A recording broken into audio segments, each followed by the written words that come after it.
Today, I'm going to be preparing a vintage recipe with a modern appliance. Meet my new air fryer. I was on the fence about air fryers for the longest time. Do I need one? Do I want one? People really seem to love them. Maybe I should get one. Well, Blazant contacted me and offered to send me an air fryer to try. So I said, let's do it. I've had this for about a week now, and before I started cooking in it, I'd never used an air fryer. All right, I'm just about to plug the air fryer in for the first time. What? It's beeping. This little guy showed up. Whoa. That was the on button, I guess. I started small with a couple of things from the freezer section, like frozen French fries, frozen egg rolls. I came across this recipe and I thought it was pretty appropriate considering the time of year. Reuben Croquettes. St. Patrick's Day is just around the corner. Perfect. Corned beef, sauerkraut, sounds like a win. This is an Uncle Ben's converted rice recipe, so you would find it on the back of that box. I am making one ingredient substitution. Remember all this dried beef I got for my fondue video? I'm gonna be swapping out the corned beef for this. A little nervous, but I think I can do it. Let's get started. First, it says we have to cook the rice according to package directions. I went ahead and did that already. Next, it says drain sauerkraut very well, pressing out as much of the moisture as possible. Again, I already did that. Chop sauerkraut and corned beef very fine. I'm gonna use my food processor. I just think it would probably do a better job than I could. Sauerkraut going in now. I'm gonna cut this up with some scissors before I put it in here. I did soak this in a little bit of warm water. I wanted to remove a little bit of the salt. I'm also gonna add my onions. Oh, that's like perfect. I think that's the texture we're looking for. So now we need to combine this mixture with our egg, the cooked rice, the cheese, the salt, and the pepper. I think this bowl is big enough. I never know. I'm really bad at selecting the right size of bowls. Fragrant. That is a fragrant mixture. Cooked rice, our cheese, salt, and pepper. The dried beef is going to be very salty, so there wasn't like a ton of seasoning in this. I want to make sure and get the egg really combined with everything else because that is going to bind everything together. I'll have the full recipe in the description down below. So this is where we're at. Everything is pulverized and mixed together. Shape into croquettes or balls using 1/4 cup of mixture for each one. Okay, I mean, that seems like a lot, but maybe it's fine. 1/4 of a cup. Okay, that's kind of a lot. Oh, heck, I'm gonna go smaller. I think it's probably a better idea. Let's try this.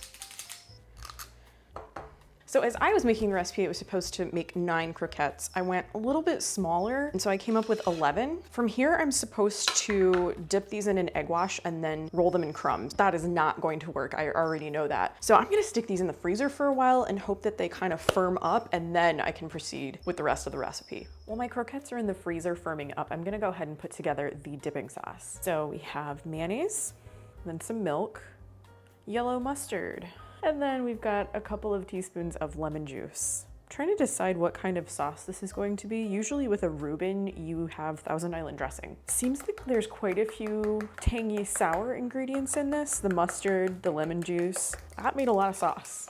I hope I like this sauce. Okay, we're just gonna... It's not bad, it's just kind of nothing. I want to add salt so badly. I'm not going to just because the thing it's going with is really salty. I'm gonna go check on those croquettes. I am feeling so much better about these. I left these in the fridge for about an hour. They're pretty solid now. So I think we are ready for breading. I have 1 egg and 1 tablespoon of water, and I'm gonna combine those two things.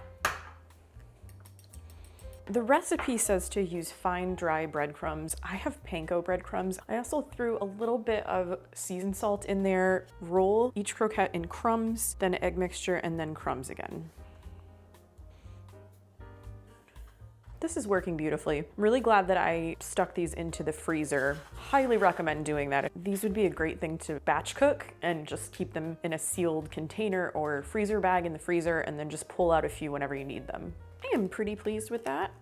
You're supposed to let these dry for 10 minutes. I am gonna pop mine back in the freezer while I'm letting the breading set up a little bit. While the breading on the croquettes is drying and setting up in the freezer, I just wanted to talk about this air fryer a little bit. I truly have zero experience with air fryers before using this one. It's great that this one is pretty easy to use. So you've got your touch screen up here, the on button is there. You've got your timer here, and then your temperature control over here. Dehydrate, I've never even thought of dehydrating anything in an air fryer. The drawer comes completely out, and you can remove remove the tray inside. It's super easy to clean. I've used this several times already and you wouldn't know it. Big thank you to Blazant for sending this to me. If you'd like to check out their offerings, I've put a link to their website in the description down below.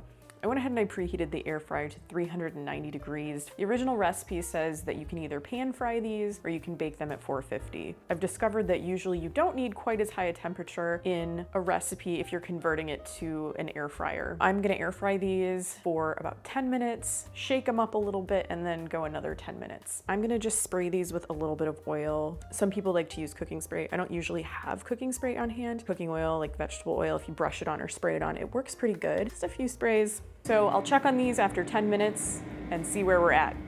So these are looking pretty good. I am gonna go ahead and just kind of shake them up a little bit. We'll cook them for another 10 minutes or so. Here we go. Nice golden brown, looking very crunchy. Got a little bit of dipping sauce, which I did taste again. It makes more sense now. I would highly suggest mixing this dipping sauce before you start any of this process, just to let the flavors kind of sit together. Crispy on the outside. Oh yeah, the Swiss cheese is melty, nice and hot. Smells really good. So I'm gonna go ahead and give these a taste.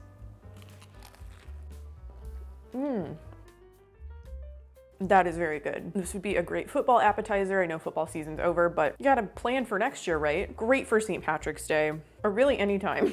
I didn't actually fry all of them up. I decided to keep about half of them in the freezer and fry them up later. And having an air fryer makes that really simple. I don't have to heat up any oil and just pull out the air fryer, and it's a really clean, really simple process. I hope you enjoyed this video, and I hope you got some ideas for your air fryer. Even if I'm a newbie, big thank you to Blazant for sending me this air fryer. I'm really enjoying it so far. I think I'm gonna get a lot of good use out of it. If you like this video, please give it a thumbs up and subscribe to my channel by clicking on the red button below. I post new content every single week. Thanks again, and I will see you in my next video. Bye.